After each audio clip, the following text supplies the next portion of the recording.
Hi, ഞാൻ നിങ്ങളിന്ന് പരിചയപ്പെടുന്ന ഒരു special തട്ടുകടയാണ്. ഇത് നമ്മുടെ വയനാട് കൽപ്പറ്റയിലുള്ളൊരു തട്ടുകടയാണ്. അപ്പം തട്ടുകട എന്ന് പറയുമ്പം എല്ലാവർക്കും ഉള്ളൊരു കൺസെപ്റ്റൊക്കെ മാറി ഇവരും ശരിക്കും ഒരു നല്ല നീറ്റ് ആൻഡ് ക്ലീൻ ആയിട്ടുള്ള ഒരു ഫുഡും കാര്യങ്ങളൊക്കെയാണ് ഇവർ സെർവ് ചെയ്യുന്നത്. അപ്പം ഈ ഒരു ഫുഡ് കാണുമ്പോൾ നിങ്ങൾക്ക് ശരിക്കും വായിൽ നിന്ന് വെള്ളം വരുന്നുണ്ടാവും. അത്രയ്ക്ക് അടിപൊളി ഫുഡും ടേസ്റ്റുമാണ് ഇവിടെ ഉള്ളതും. ഇത് ഈ ഒരു കറിയുടെ ഈ ഒരു സാധനം കണ്ടിട്ടാണ് ഞാൻ ഈ കടയിൽ കയറുന്നത്. അവിടെ ആരും പറഞ്ഞിട്ടൊന്നുമല്ല. അപ്പോൾ എനിക്ക് കയറി കഴിഞ്ഞപ്പോഴാണ് ശരിക്കും എന്നെ ഞെട്ടിച്ചൊരു ടേസ്റ്റായിരുന്നു ഇവിടുത്തെ മെയിനായിട്ടുള്ള ഐറ്റംസ് നമ്മുടെ ചിക്കൻ ഫ്രൈ, അതുപോലെ തന്നെ ചിക്കൻ മസാല, ബീഫ് പെരട്ട്, ചിക്കൻ, അങ്ങനെ വെറൈറ്റി ആയിട്ടുള്ള ധാരാളം ഐറ്റംസ് ഇവിടെ ഉണ്ട്. ഏത് ഐറ്റംസ് ആണെങ്കിലും ഒന്നിനൊന്നിന് ടേസ്റ്റ് ആയിട്ടുള്ളൊരു കിട്ടിയിലും തട്ടുകടയാണിത്. അപ്പം വയനാട് കൽപ്പറ്റ പോകുന്നവർ എന്തായാലും മസ്റ്റായിട്ട് ഈ ടേസ്റ്റ് ട്രൈ ചെയ്യണമെന്നാണ് ഞാൻ പറയുന്നത്. അപ്പം ഇനി ഞാൻ കാര്യത്തിലേക്ക് വരാം. ഇതാണ് നമ്മുടെ കൽപ്പറ്റ ടൗണിലുള്ള 7 ഡേയ്സ് തട്ടുകട. അപ്പോൾ ഞാൻ യാദൃശ്ചികമായിട്ടാണ് ഈ ഒരു തട്ടുകട കാണുന്നത്. ഒരു ദിവസം രാത്രി കൽപ്പറ്റ ഉള്ള സമയത്ത് ജസ്റ്റ് ഒന്ന് തട്ടുകട ട്രൈ ചെയ്യാമെന്ന് ഓർത്ത് ഇറങ്ങി. അപ്പോൾ ആദ്യം ഒരു തട്ടുകട പോയി. പക്ഷേ എനിക്കത് കണ്ടപ്പോൾ അതിൻ്റെ ആംബിയൻസും കാര്യങ്ങളൊന്നും എനിക്ക് ഇഷ്ടപ്പെട്ടില്ല. അപ്പം ഞാൻ നെക്സ്റ്റ് തട്ടുകട ട്രൈ ചെയ്തു. അപ്പോൾ നെക്സ്റ്റ് തട്ടുകട ശരിക്കും എനിക്ക് ഓംലെറ്റ് കഴിക്കണം എന്നൊരു ആഗ്രഹം കൊണ്ടാണ് ഞാൻ പോയത്. അപ്പോൾ ആ ഒരു തട്ടുകട എത്തിയപ്പോഴത്തേക്ക് അവരോടുന്ന് നല്ല ചൂടുള്ള ദോശ, അതുപോലെ തന്നെ ചിക്കൻ കറി, ബീഫൊക്കെ ആയിട്ട് ആൾക്കാരിങ്ങനെ നല്ല രീതിയിൽ കഴിക്കുന്ന കണ്ടപ്പോൾ എനിക്ക് തോന്നിയത് അടിപൊളിയാണെന്ന് തോന്നി. എന്നൊന്ന് ടേസ്റ്റ് ചെയ്യാമെന്നുള്ളൊരു ധാരണയിലാണ് ഞാൻ ഈ ഒരു തട്ടുകട കയറുന്നത്. പക്ഷേ എന്നെ ശരിക്കും ഞെട്ടിച്ചു. ഞാനൊരു ദോശ മാത്രം ഓർഡർ ചെയ്ത് ഞാൻ പിന്നെ അവിടുന്ന് പുട്ടും പൊറോട്ടയും ബീഫും കഴിക്കേണ്ട ഒരു സിറ്റുവേഷൻ വരെ ഉണ്ടായി. അപ്പോൾ അത്രയ്ക്ക് ടേസ്റ്റാണ് ഇവിടുത്തെ ഫുഡിന്. ഈ കാണുന്ന ചിക്കൻ ഫ്രൈ ഭയങ്കര ഫേമസ് ആണ്. ഇവിടുത്തെ one of the must try ഐറ്റമാണ് ഈ ഒരു ചിക്കൻ ഫ്രൈ.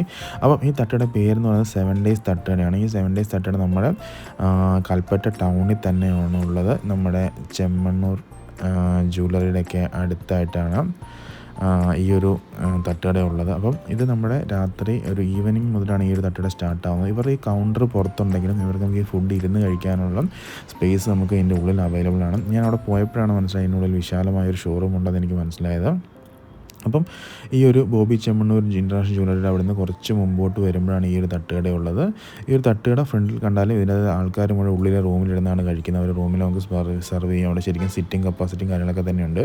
ഇവിടുത്തെ പുട്ട്, അതുപോലെ തന്നെ പൊറോട്ട, ചൂട് ദോശ അവിടെ ചുടുന്നുണ്ട്. അപ്പോൾ ചൂട് ദോശ, അതുപോലെ beef, chicken items must try ആണ്. ചിക്കൻ്റെ വെറൈറ്റി ആയിട്ട് ഐറ്റംസ് ഉണ്ട്. അതുപോലെ തന്നെ ബീഫുണ്ട്, ബിരിയാണി ഉണ്ട്. അപ്പം എന്തായാലും നല്ലൊരു ഫുഡ് നോക്കി നടക്കുന്നവർക്ക്, അത് നമ്മുടെ വയനാട് കൽപ്പറ്റയുള്ള ആൾക്കാർക്ക് മസ്റ്റ് ട്രൈ ചെയ്യാൻ പറ്റിയ ഒരു സ്പോട്ടാണ് നമ്മുടെ 7 ഡേയ്സ് തട്ടുകട. നമ്മൾ നൈറ്റൊക്കെ ഫുഡ് കഴിക്കാനൊക്കെ കൽപ്പറ്റ വയനാടൊക്കെ പോകുന്നുണ്ടെങ്കിൽ കൽപ്പറ്റ ഹൈവേ തന്നെയാണ്, നമ്മുടെ കോഴിക്കോട് ഹൈവേ തന്നെയാണ് ഈ ഒരു തട്ടുകട വരുന്നത്. അപ്പോൾ ഞാൻ എൻ്റെ ഉള്ളിലോട്ട് കയറിയിട്ടുള്ള കാഴ്ച കാണിച്ചത് ഇതാണ്.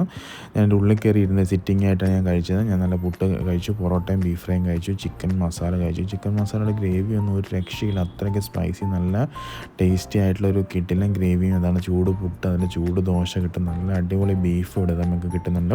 അപ്പം എന്താണെങ്കിലും കൽപ്പറ്റ വയനാട് പോകുന്നവർ മസ്റ്റായിട്ട് ഈ ഒരു 7 ഡേയ്സ് തട്ട് ട്രൈ ചെയ്യണം. ട്രൈ ചെയ്തിട്ട് മാത്രം പോരാ, എന്താണ് ഈ ഒരു അഭിപ്രായം രേഖപ്പെടുത്തണം.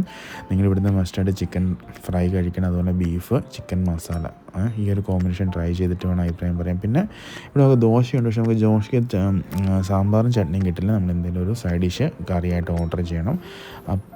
അതാണ് അതിൻ്റെ ഒരു കോമ്പിനേഷനായിട്ടാണ് ഉള്ളത്. അപ്പം എന്തായാലും മസ്റ്റായിട്ട് ട്രൈ ചെയ്യുക, എന്നിട്ട് അഭിപ്രായം കമൻറ്റിൽ രേഖപ്പെടുത്തുക.